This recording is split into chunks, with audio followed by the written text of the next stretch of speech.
like a comic book villain. So bear with me for a second. This is going to be great. So we were talking about it, and I always have my mind links up things in a very odd way. But old superheroes, they would, in the very first beginning, when they first came out in their origins, they would always have these big foes. The one person, Batman had the Joker, and so on and so forth. And I always think of oppression like that. So in the very beginning, he always came out and there was a big fight, but it was over. So it was always obvious what he was going to do. He was going to rob a bank. He was going to steal from a little kid. It was very obvious. It was very blunt. It was in your face. He didn't try to hide the facts. He didn't try to manipulate anyone. He was out there to defeat the Batman. So, but then later on, there's a big fight.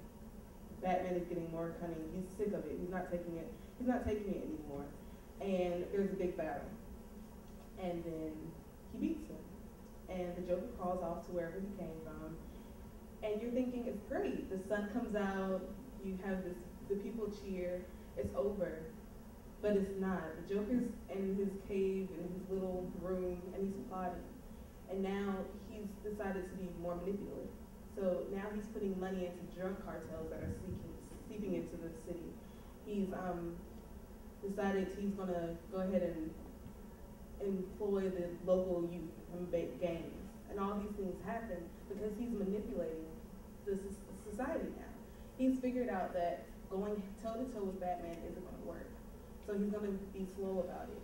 He starts seeping things into the media. All these things become acceptable. The town gets a little darker. Batman gets a little older. And he can't go out and fight crime. He has arthritis. It's not working anymore. So this idea that, but the Joker's still going, and he's still strong, and he's winning, because Batman's only one man. He can't do it by himself anymore. So to me, oppression is a lot like the Joker. It's not in your face. It's not blunt. People aren't calling you names and racial slurs on the street anymore.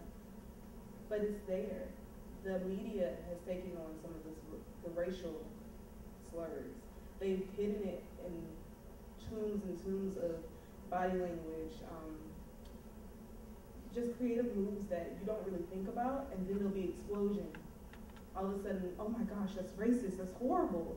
That's ageism, that's horrible, that's classism, that's horrible. And all these things happen, but it never went away. It just got sneaky, it got manipulative, it got smarter. And 50 years of worth of laws doesn't combat centuries worth of anger and hurt and just this overwhelming sense of loss. It just doesn't. So for me to think of it that way, it's something I have to think of often, because it's hard when you have things like Facebook and you have MTV and you have BET and you have all these things, and people don't tell you about it. People don't say that the Panthers lost. People don't say that, they really were hurt. Martin Luther King becomes this idol. He's put on a pedestal, but no one talks about how hurt his family was because he was so far away.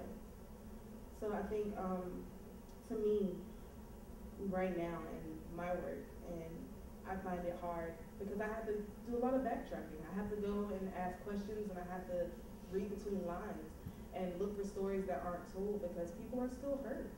People are really hurt. And I think I love that about this book, because they're made real. These people have lives, they have children, they have fears, they have hurts and pains. And for the first time in a really long time, those stories are being told. I feel like I've taken up a lot of speaking time.